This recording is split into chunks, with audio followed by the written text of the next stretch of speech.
Well, welcome. Give everybody about a minute or two and we will get started.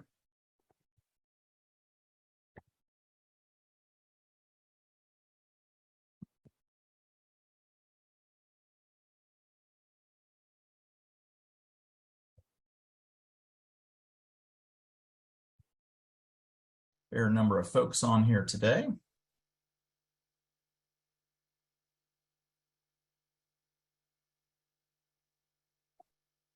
And as always, I will ask the anxiety-inducing question. Hopefully you can hear me and see the screen. So those of you who have attended before, if you could raise your hands. Thank you, thank you. Excellent, very good. If you don't ask, that will not go well. And if you do ask, it always works. So gotta love technology.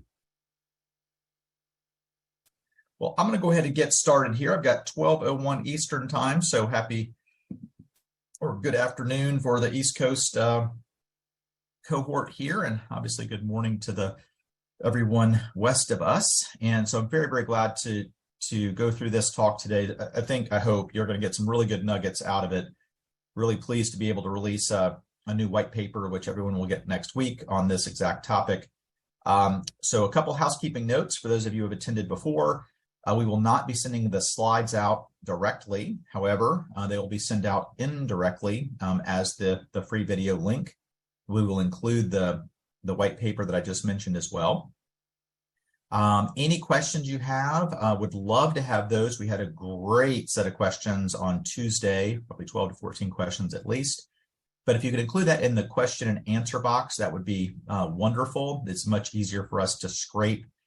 And then, as you also may know, we will take all the questions and answers from Tuesday, combine those with the ones from today, and then that will also be included as part of what comes out so that you'll get the benefit of the questions and answers from Tuesday and obviously the ones from today. So with that, I'm going to go ahead and get started. So I am Brian Klontz, president of Charitable Solutions. I have two of my colleagues with me here today that will be doing the bulk or the meat of it. I will sort of add hopefully valuable anecdotes as we go through. We'll let you be the decider on that. So we have Ryan Raffin here, managing partner for Noncash Assets, really leads all our entire team there around all complex gifts. And then Brad Caswell is really the designer of this study.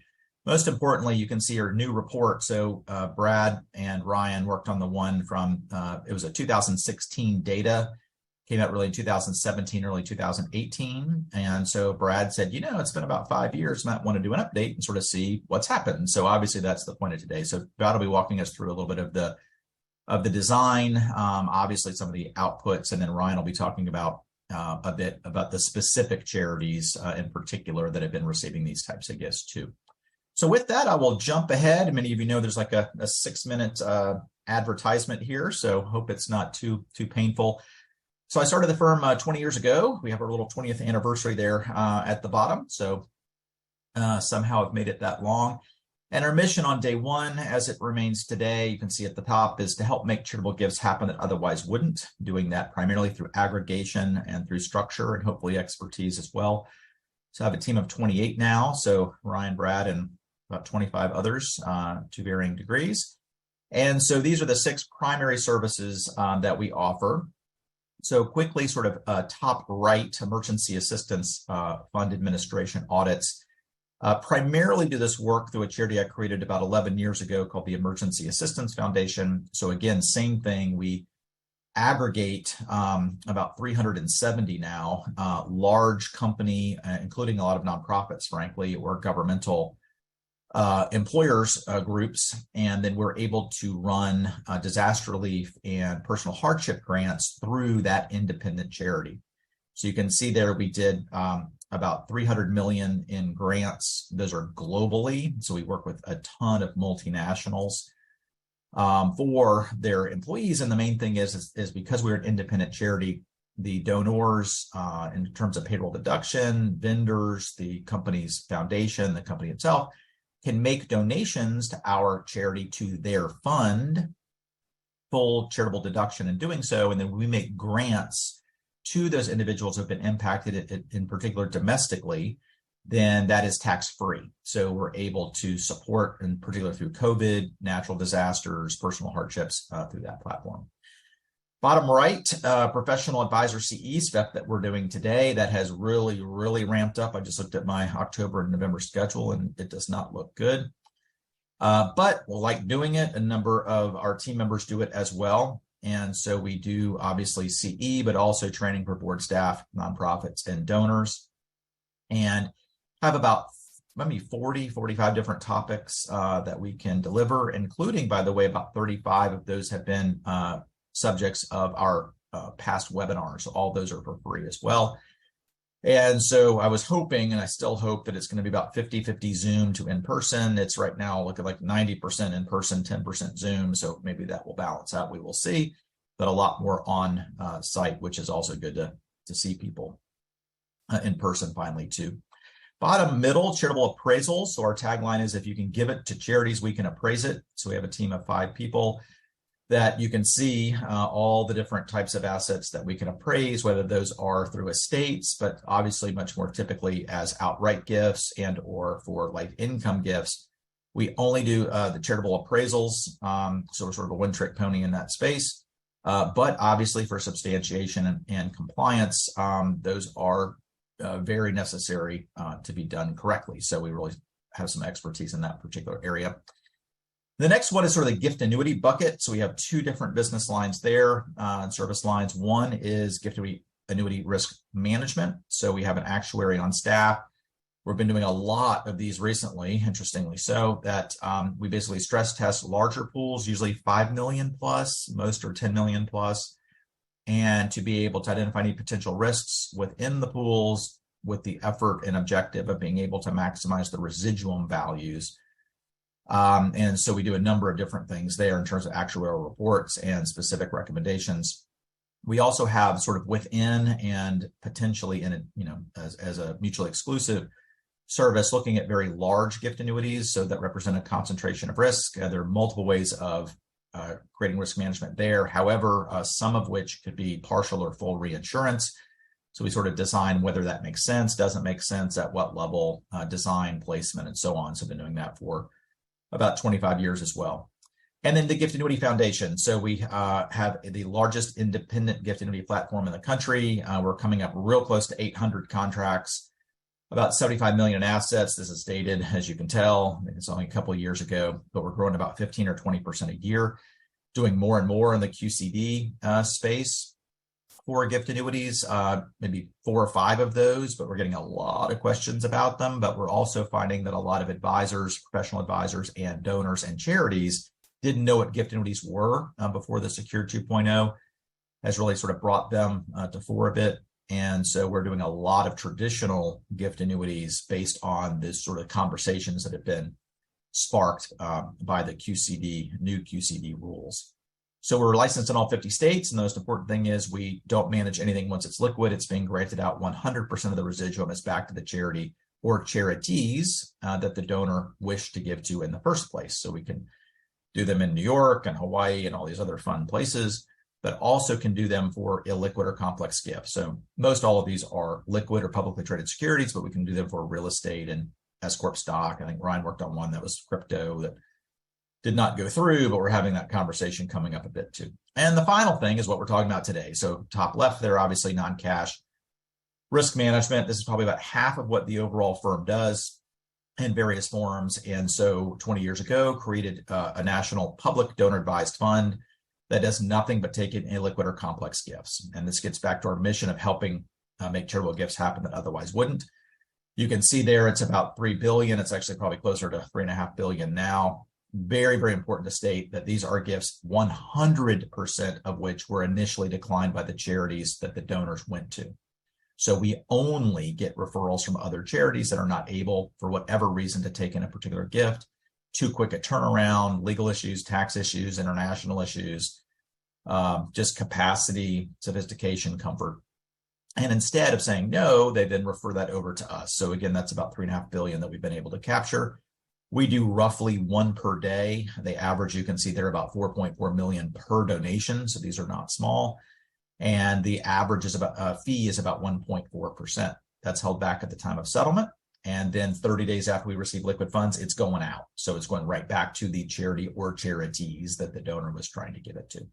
We also have the Decamai Asset Trust that really does the same thing. So that's really it here. I'm going to jump now into the meat of what we're talking about in terms of the agenda.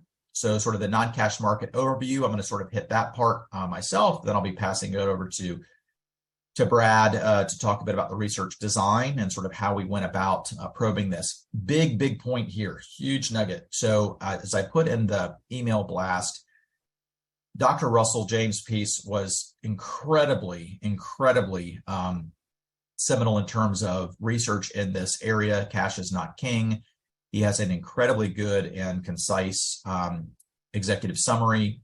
So if those of you have not read that, and I'm very serious, like I wouldn't even listen to what I'm saying. This is going to be recorded anyway, like download it and read it. So that is a really strong statistical base about how important it is for charities to shift intentionally, deliberately, their overall fundraising from cash to things other than cash if they wish to grow at all.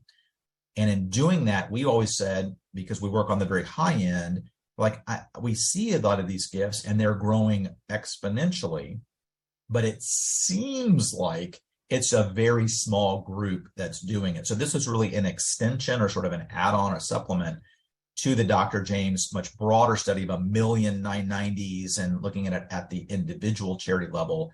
We were really curious as to, well, where are these gifts going? And you'll see some findings here. It's pretty amazing how concentrated. I put extreme concentration of these gifts. So then Ryan will do the breakout of the top non-cash charities, like which ones are the ones doing most all of these, and some of the key findings, and then sort of the hypothesis to why is this the case. So we had, I think, a pretty interesting discussion. Dr. James was actually on the Tuesday call and had some interesting points too that we'll sort of tease out, but sort of why is this occurring? So with that, very quickly, so we'll just look at the Decamai numbers. So the Decamai, again, is the foundation that we operate. This includes, by the way, important point, Decamai Foundation and our Decamai Asset Trust.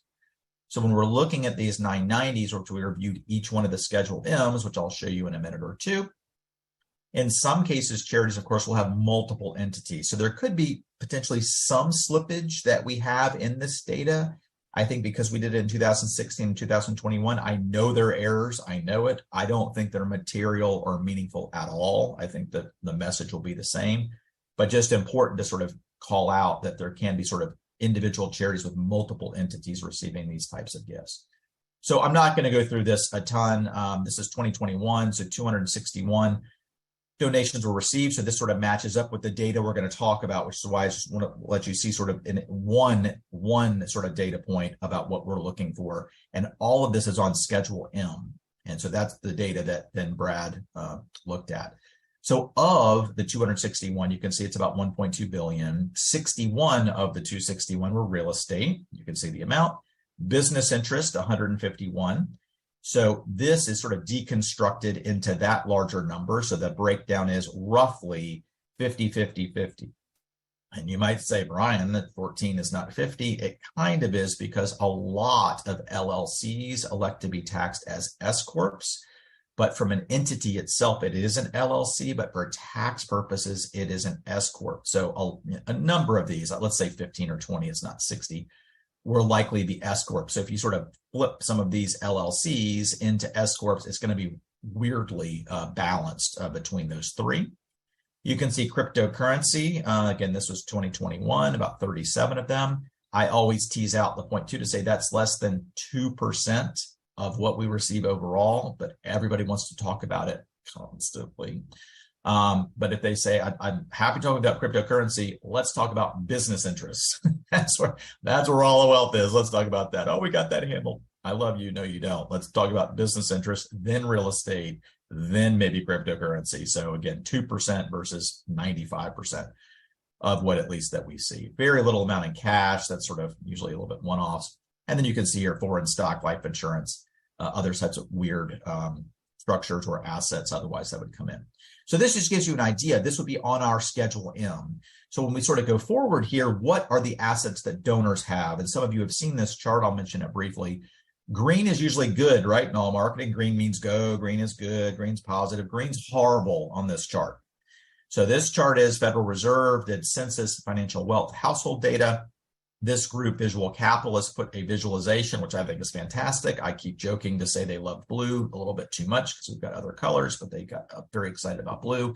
But green, at the $10,000 net worth level, household net worth level, you can see green cash is the smallest piece of the overall balance sheet for them. Very, very small relative to all other assets. And obviously, as you go upstream, downstream, whatever you want to say, up to $1 billion household net worth, you can see cash just gets smaller and smaller and smaller. Where do roughly 85 to 90% of all charitable gifts come from? Because nonprofits are asking specifically for this asset. 99.9%, as you will see from our data, are fishing in this pond. Fish away. I don't care about that pond. It is the least tax effective way to make a gift. It hurts their lifestyle the most when they make the gift. And it's the smallest piece of their overall assets. I don't like that pond. Where we go, and a very, very few, as you will see, other nonprofits go, is I want to talk about the darkest blue. What's the darkest blue? Business interest. Oh, that must be publicly traded stock. No, it is not. Publicly traded stock is the lightest blue. Darkest blue at the $1 million level, you can see rapidly increases through the wealth profile. What also is very large relative to that? Real estate. So real estate is the next group. Oh, that's like their primary residence. No, it's not, because that's the red. Red is the primary residence, which gets smaller and smaller and smaller. This piece gets larger and larger relative to the primary residence. So the point is, this is where we want to swim, not over here. So I think all of you know that, but most charities are not actually intentionally or changing behavior and communication with their donors to encourage them to not only think what's in the checking account, but what's to think farther beyond cash across the balance sheet. So I talk about Schedule M. So as Brad's going to jump into this on the next slide, really it's a deep review, individual by individual Schedule M's, just a laborious, painful process, but to determine sort of who are receiving these gifts. So what I'm going to do is I'm going to do a quick stop share. I'm going to show you an example of the Fidelity Schedule M, just sort of let you see what we see. And so I hope everybody can see this. This is the 2020, so this is the most recent. On Brad's design, some of these are 2020 data, some are 2021 data, so there's some different lags. We try to get the most current.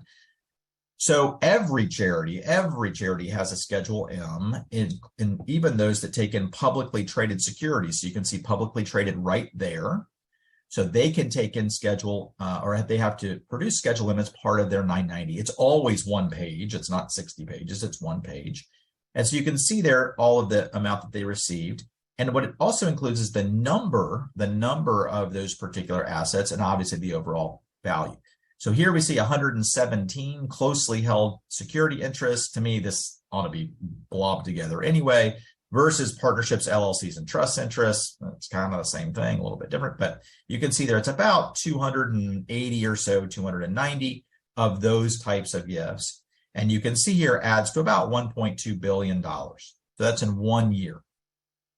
So also, maybe in its absence is conspicuous, as you look at real estate. So you have real estate, residential, commercial, real estate, other. They took in none of that. So we're seeing that trend might be a little bit too strong, as some didn't even start, but a lot of national organizations do not want to take on real estate for all kinds of other issues beyond the scope of this call.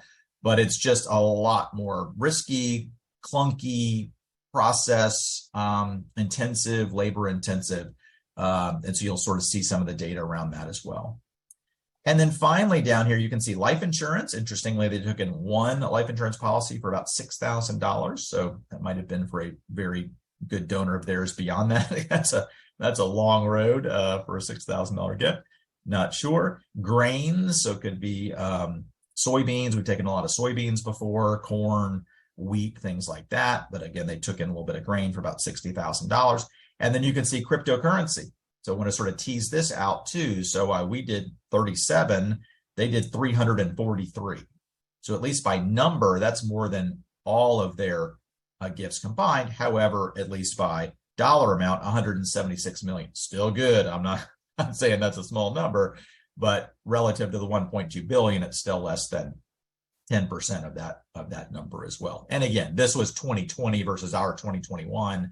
And my only point there, 2020 virtual currency market was smoking hot. But just gives you a perspective. This is not to call out anything specifically. This is just saying here's a sample of a 990 from a charity that does a ton of these non-cash gifts as well.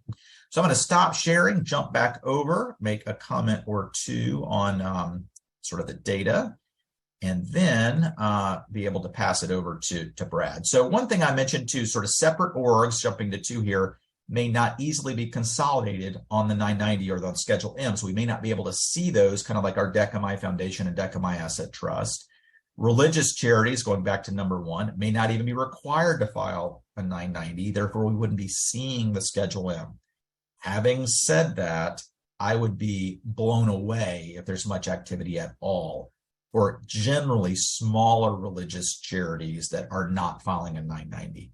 The largest ones are not showing much at all in the illiquid space. So the smaller ones, you would think, would not be having that either. But just to make a point that, again, we're only looking at 990 information on Schedule M, and religious charities may not be required to file that. Back here, do not reflect donations to CRTs, possibly CGAs, although that'd be very, very small. But in many cases, the Schedule M's would not be for charitable remainder trusts. So the point there would be, all things being equal, all we're seeing are outright gifts. And so all these numbers up here for us, as an example, these are all outright gifts. This does not include any gift annuity complex asset activity, any CRT complex asset activity. So the point is that that's not going to be seen. And finally, for those of you who work with larger universities, in particular land grant universities, you guys have more entities than anything I've ever seen. You know, we have 73 subsidiaries, and so we, did our best of saying, well, this one seems like it might have illiquid gifts, but some of this just might get very clunky, and the reporting might be a little bit different as well. So with that, I am so glad, and you're probably glad as well, to hand this over to Brad. And so Brad will sort of take us through really the meat of this, which is the comparison and both the design, but between the 2016 and 2021 data. So Brad, and please, again, any questions and answers, I see one or two maybe that have popped up, so we'll sort of answer those as we go. And also we should have about 10 minutes or so at the end to be able to do that as well. So Brad? Yep, thank you, Brian.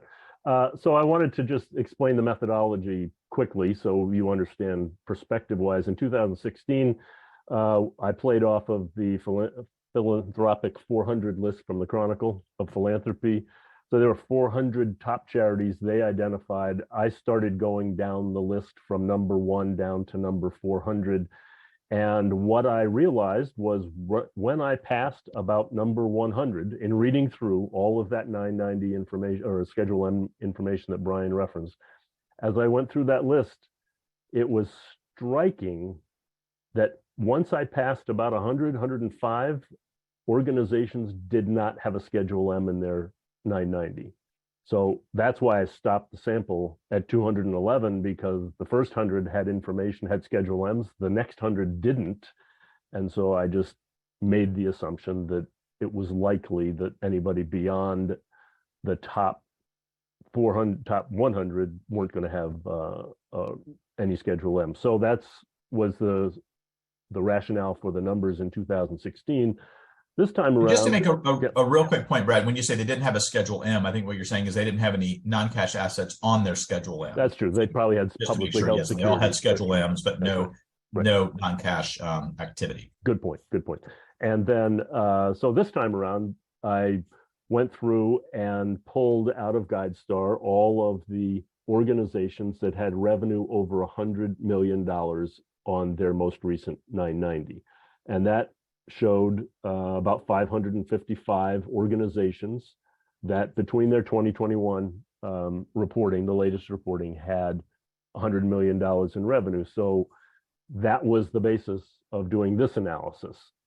What was remarkable, this next line is one of those extreme concentration bullet points we want to call out. We had 100 charities in 2016 that reported having managed at least one illiquid asset donation of business interests, privately held business interest or real estate. So 105 out of the 211 that I researched demonstrated they had at least one illiquid asset gift. When I did the analysis this spring, surprise, 100 organizations out of the 555 said that they had one illiquid asset donation.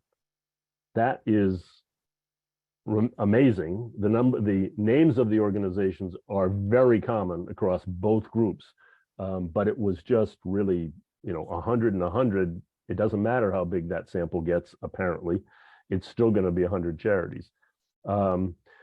Then I wanted to see whether there were people focused on business interest versus real estate. So this next line, how many reported at least one business interest gift? Back in 2016, we had 68 of the 211 represented one business interest, and 62 recently represented they'd managed at least one business interest. Notice the average value for those that are accepting these gifts, 50% more recently. So the gifts are going up. That's really positive. And as Brian will say, from time to time, the rich are getting richer because they're accepting some of these illiquid asset gifts. We look at real estate, exactly the same situation. Accepted one real estate gift, $640,000 on average value, and 58 organizations in 2021, same 50-ish, but double the value. Then we look to see the concentration of all of this. Actually, let me stop one other place here. That second line where we say that a number reported a single illiquid asset. One of the things I did was I did a reality check of, okay, so if you did one gift in a year, are you good at it? Do you know how to do it? Do you know how to do the next one? So I also took a look at how many organizations actually had processed 4 or more gifts in that most recent year. And in 2016, which would demonstrate that they sort of knew what they were doing and they could repeat it, of the 68 organizations that that processed at least one, only 36 handled more than 4. And likewise, of the 62, recently only 32 handled more than 4 gifts, or 1 a quarter in that given year. So those that really do this on a regular basis, and you'll see the concentration when Ryan shows you the names, it's really concentrated to a very limited number of charities that are processing these gifts.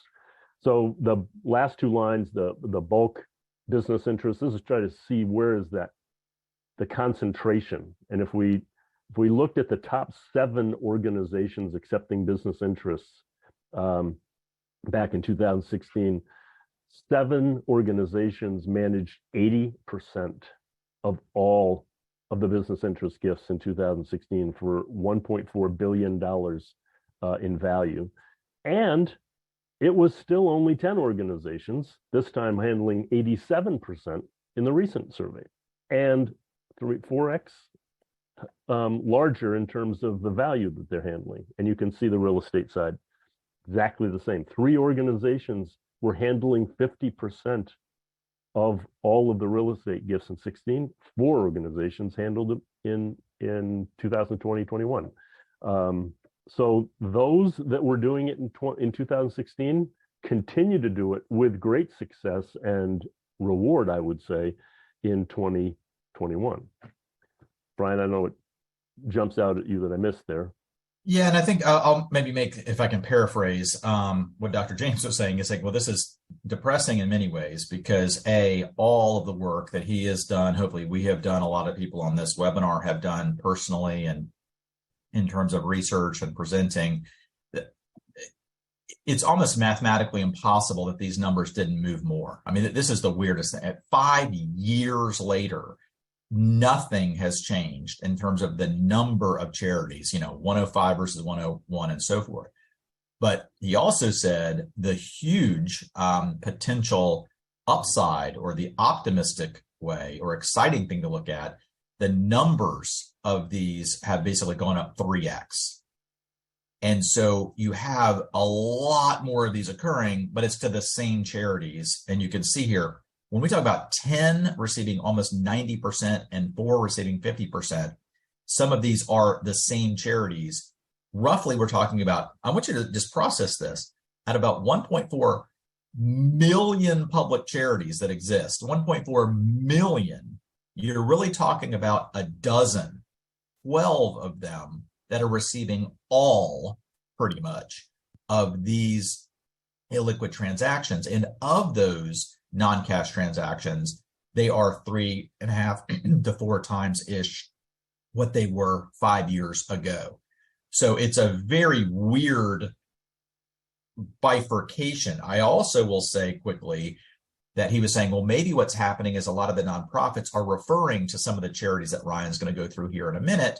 And I was saying, from our experience, that's not happening at all. This is all coming from the professional advisors who are then going back to other charities that they already have relationships with. So it's not like a bunch of charities are shaking the bushes and then referring them out. It's that the charities aren't even having the conversation. It's happening pre-sale planning, estate planning with the professional advisors. So let me, any other comments or questions on that? But I was just amazed when we sort of just finished this like 2 weeks ago, going, it just can't be. I mean, it's like the needle hasn't moved. Oh my God.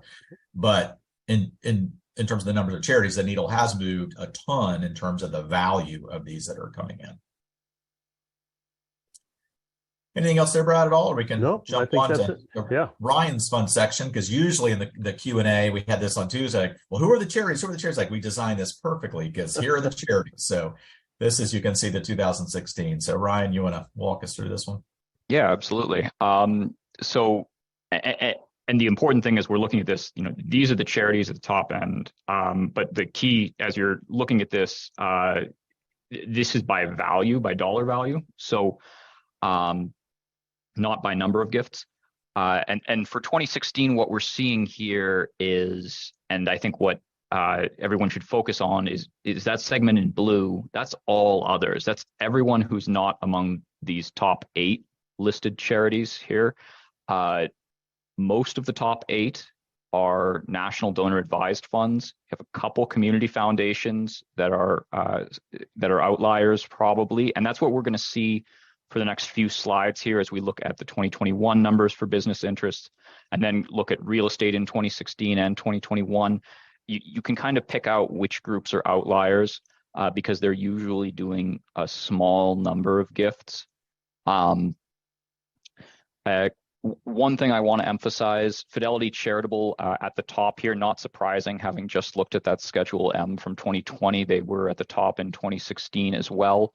Fidelity Charitable alone was doing more than twice the dollar value of all others in that blue segment. So when we talk about a concentration, you really don't even have to discuss more than just that to realize how concentrated it is.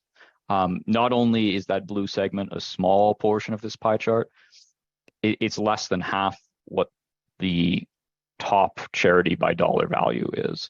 So really it is extreme concentration. And this is in 2016. We'll see how it has and hasn't changed in 2021.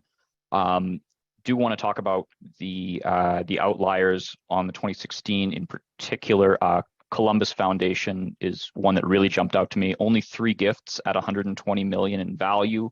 That's the highest average value of any of these charities that are listed at 40 million a piece per business interest gift, but only 3 gifts. Why only the 3 when the value was so high?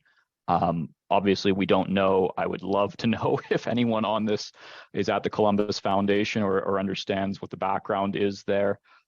California Community Foundation, kind of a similar story with 8 gifts at about that $120 million value, a little bit higher as well. And then the rest of these are the sorts of national donor advised funds that you might expect to see here, Fidelity and a lot of their competitors and partners. So flipping over to 2021,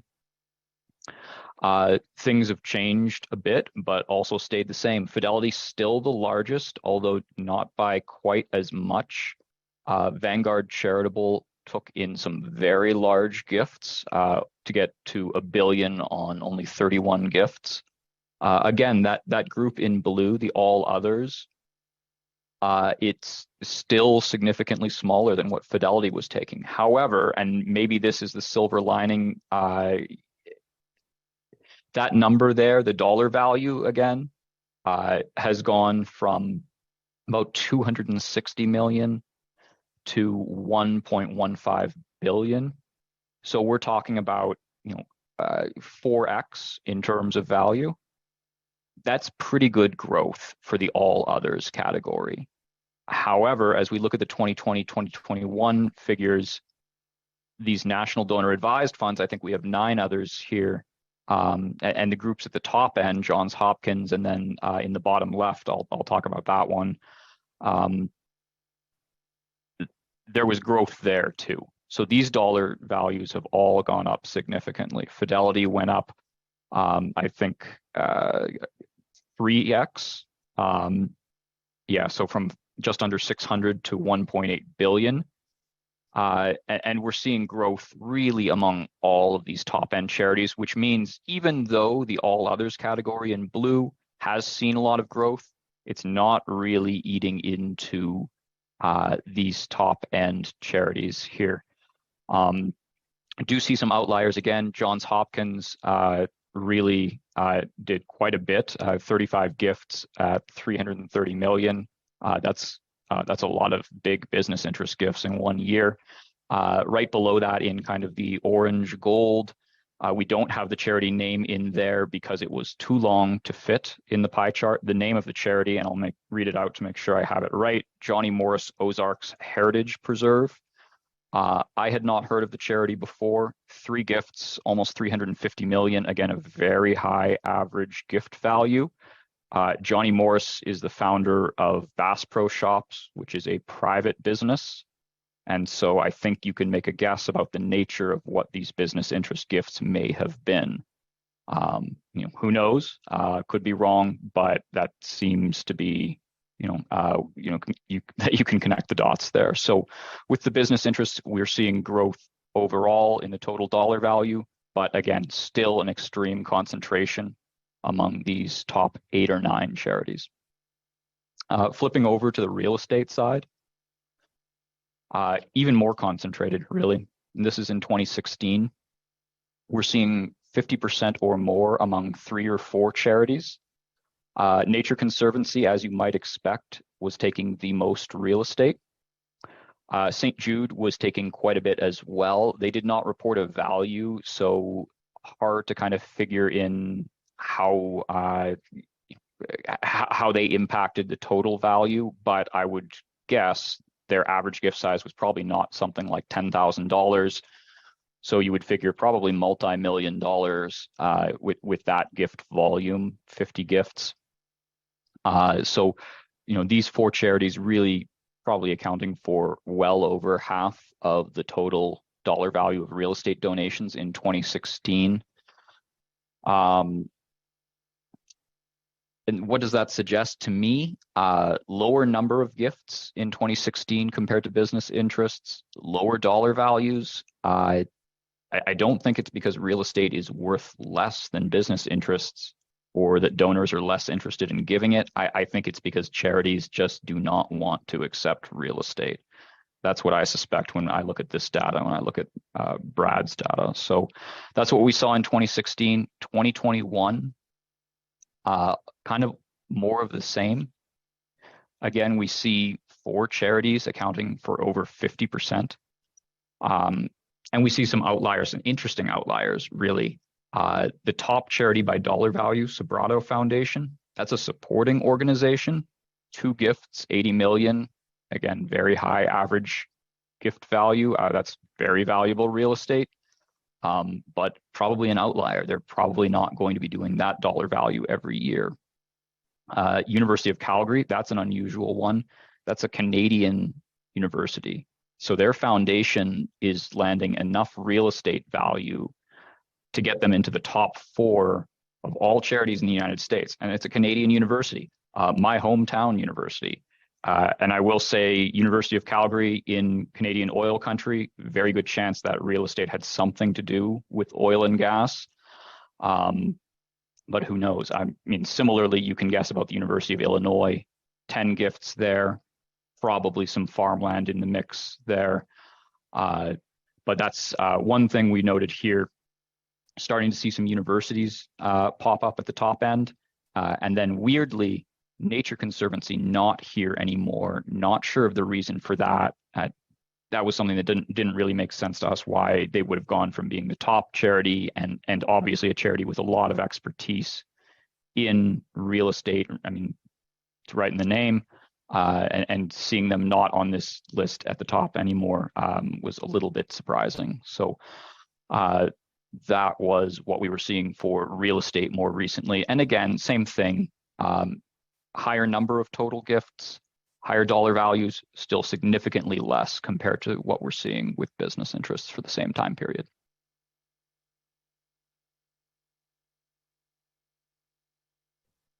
So let me start on this one. So one of the things we wanted to look at here is of the total value of these size of these organizations, for those organizations not accepting non-cash gifts in the 2021 number, they represented a total pool of revenue of $180 billion. Those that accepted non-cash assets represented another 91 billion. And that 270 billion here, if we come down here and take the Giving USA numbers of roughly 460 billion dollars of donations, the sample size we're talking about, 550 organizations, represented 50% of all the charity and charity gifts that are out there. And if we look at the numbers, however, this 550 against 1.5 million charities, we're talking, 0.04% here that are representing or accepting these kind of gifts. So very few charities are accepting these. And if we look at the average, this 180 billion divided by 455 is pretty close to 397 versus on this side, these 92 charities are bringing in average revenues. This is their size, they're bigger, $922 billion. So 2x, 3x greater, not because they're in this business, but they are in this business, and we're seeing that they are bigger, maybe a direct correlation because they're in this business of non-cash assets. Yeah, and one point I would make too to really emphasize what Brad said, I think this was shocking to me. So if you think about the roughly 550 or so total sample size, that's where it gets down to this 0.04%. So it's a very, very small, obviously 500 out of 1.5 million. That's pretty dinky. But as Brad said, that's half of all charitable contributions in the entire country are coming to these 500. So it's already like super concentrated anyway.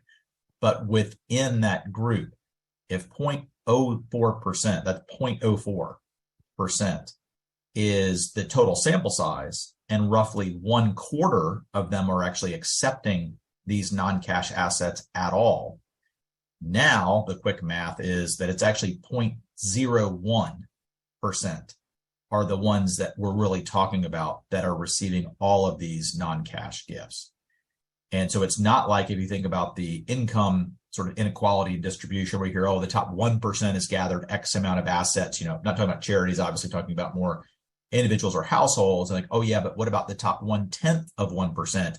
We're talking about the top 100th of 1% of charities. 92 charities out of 1.5 million are receiving about 20% or so of all charitable contributions, but are receiving, I want to say 100%, but probably 98% of all non-cash asset contributions. Again, non-cash here is not being defined as publicly traded stock. It's the private business interest, real estate, and so on. So when we talk about, I think we try to use the word extreme not in a hyperbolic way, but in a descriptive way when we're talking about it in that regard. To me, that was just shocking overall. So we hope this might be helpful, but the point was, when we're talking about Dr. James, he really looked at literally a 1 million 990s to then see which ones are growing, basically a regression model. What is the strongest predictor of future growth? And that what the strongest predictor was, are you taking in non-cash gifts? And even went in a more granular way to say what types of non-cash gifts specifically will help you grow the fastest. And as you shift more of your overall contribution revenue to more of these non-cash assets, you grow the fastest. As you shift some of that proportion to cash, not only do you grow the slowest, but you actually don't grow at all in real terms. So you're not able to keep pace even with inflation. So we hoped all of these sort of themes and information, I'm sure Dr. James did as well, would change some of that behavior. And it's definitely changing a little bit around the edges, but at least in the aggregate, it's the same charities 5 years ago that were sort of pigs at the trough. Now they're pigs at a trough that's 3 to 4 times bigger, but it's the same number. I mean, so very interesting when you think about it from that perspective. So want to maybe just take some time. I think we're in perfect time to be able to have any sort of questions. Maybe we can go through some of these. I know there was one that talked about terminology around NPS. So I can't even remember what that was. So I appreciate your... Right there. No, right there. Yeah, but I think you were saying, oh, sorry. We had it's a typo. It's a typo. Okay. One more right there. Right there. NPS, bottom 2 lines should be NPOs, plural. Aha. Okay. So nonprofits, I Right. guess we'll say it that way. We won't say it's a typo. It's just we should have had a smaller S. There you Okay. go. Put it that way. There you go. Yep. So gotcha. So yeah, so nonprofits receiving the bulk of business interest gifts and then receiving the bulk of real estate gifts. So that's good. Right. But a lot of this was around the hypothesis. So I would say too, on Tuesday morning, just having a separate personal call with Joe Bull, and many of you know Joe Bull, and he's the current chair of ACGA, been very, very active with CGP for a long time. And we were sort of talking about sort of these preliminary findings. And he said, I really feel, especially in the university space, which he's really spent his nearly his entire career. And he said he views it, which I found really interesting, that major gift officers are just understandably not part of the top 1% of net worth holders. And the language that is used, the asset types that are used, they're just not comfortable with these conversations and terminology. And because of that, it is not something that I say that, this is super generalization here, but he said they're just not comfortable bringing this up. And as Dr. James always said, hitting the easy button of cash, cash, cash is what they've been trained to do. It's what people want. It's the fastest sort of ramp to liquidity. It builds the building faster, all things being equal. I get it. But there's just a culture of history and momentum, but also this personal discomfort with this type of conversation. And I think that actually probably is quite true. Also, I think there was a question that came up from Don saying on the Fidelity side around real estate, I want to be super sensitive to speaking on behalf of other charities and what they will and won't do, just like I would not want them doing this for us. But I will say it does bring out or tease out another important point that somebody could say, oh, no, we take in a ton of real estate, but we're receiving that through LLC or LP interest transfers. Well, on the Schedule M, that's going to show up as an LLC because that's what you receive, not the underlying real estate. So there can be, again, a fair amount of mushiness, but I might suggest, don't have the exact math around this, that mushiness might be 3 or 4%. It's not moving things in a huge way. But there can be other ways that these assets obviously are packaged, or structured in terms of those donations as well. So I've already sort of mentioned the Dr. James sort of premise of, hey, there's a great silver lining here that a whole lot more of these gifts are occurring. In my view, personal view, I just wish more charities were able to see the fruits of this more directly. And we hear, I won't mention a specific one that Brad's been working with, but, we hear from time to time, actually, not just Brad, all of us, like, oh, no, we've got sort of the real estate stuff handled without a problem, or the business interest stuff handled without a problem. And then you sort of look back at, what they're actually doing. And they're like, oh yeah, we were doing like one of these a year. It's like, well, did you realize your peers might be doing 15 of these a year? So there's just no perspective about how fast this area is blossoming, but it's still only blossoming to the 92 charities. So to me, it's just there's a big information disconnect. And in particular, in the last 5 years, as you can see, when we talk about exponential growth, it's 3x, 4x growth than what we're seeing sort of in this space. So, but any other questions or future research? Again, I would love to be able to augment some of the things we're doing, perhaps even doing some of this with Dr. James. But to me, the elephant in the room is, baby boomers are retiring in mass. They're retiring from real estate that they've done 1031 exchanges on like 18 times, or 78 they're done with the apartment complex.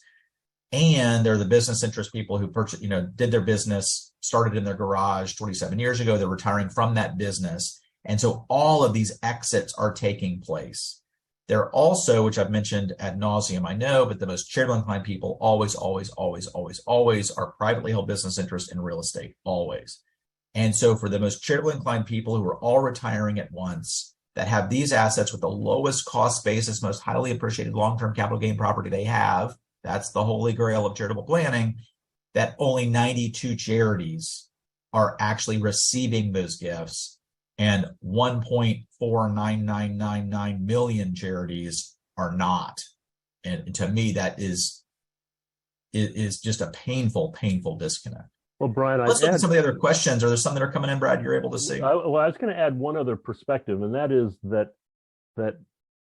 we all know that one of the big negatives to accepting some of these gifts are the risks and liabilities. And we, along with a lot of other organizations, say, look, we can help mitigate that risk and liability by working with you and your donors on some of these assets. And I think that's one of the things we're also seeing in the data is organizations appreciate that risk and liability and are choosing when they get some of these invitations to inquiries to come in to take these assets, is they're partnering with some of these big organizations that can help mitigate the risk. So I think there's a little bit of that, which we can't see the details of the referral side of the assets that are coming in, inquiries that are coming in. But I do know that there are people having these conversations. It's just they make a business decision. They can't take on that risk and liability, so they choose to partner with somebody who can, which is going to exacerbate some of these numbers. Yeah, very true. Yeah. Some great questions have come in. So I really appreciate that. So here's one that I think is really good. So Allison, right, she goes, if the professional advisors are directing these gifts to the charitable organizations, what can those other charitable organizations do to get on the radar screen? Is it target marketing, research donors who may have these interests, and so on? So I guess what I would say, and again, this is just me, I want to be real careful too, a huge caveat. We are horrible at marketing, and I would say maybe I am horrible at marketing. So we have a number of charities come to us and say, how better can we package and communicate to our donors? There are wonderful organizations out there that is their lane, and they do a great job with it. What I will say, however, is that, and we were talking about this earlier, again, with the Dr. James comment, where it was maybe all these other charities are they're having these conversations and then referring them back to the professional advisors, who then refer to us or community foundations or, wherever it happens to go. And I'm like, I'm not seeing that at all, at all. What we're seeing is that the client who's charitably inclined is going to the professional advisor, and then the professional advisor already has a relationship with a community foundation or financial institution or whoever it might be, and then they're going to that group. So that the charity or charities are not even part of that initial conversation, or worse, are sparking that conversation to go back to the advisors. So if anything, what I might strongly suggest is to include these type of assets on your menu, maybe do a little, to the extent you got one last year or 8 years ago, do a little testimonial piece or a little kind of case study about how it worked and what it did and the impact it was able to have for your institutions, as an example. Most all charities freak out doing that because, like, oh my God, somebody's going to call us and ask us about that. You have your own professional advisors that you work with. You can work with us, your community funded. There's a whole ecosystem of being able to support. Once you hook the fish, we can reel it in and fillet it and get it back to you. A bunch of organizations can do that. But what I always say is, I do not see charities shaking the bushes hard enough for weird things that may fall out that you can easily triage at that point very, very quickly. our average for last year was about 3 business days from initial phone call, and we got all the materials that we needed, to the actual acceptance of a business interest gift. Real estate was about 6-7 business days. So the point is, these can be done very quickly, but charities are so skittish about bringing it up because they think it will actually spark a conversation, that they don't have it on their menu. They don't have it within gift acceptance. They don't have it as part of their proposals. And therefore, they're just silent on it, going, oh, yeah, if it ever comes up, we can handle it. It's weird for us. It never comes up. I hear this constantly. I'm like, well, it's not coming up with you because you're not bringing it up. Why don't donors give? Because they're not asked. I mean, this is that level of simplicity, bluntly.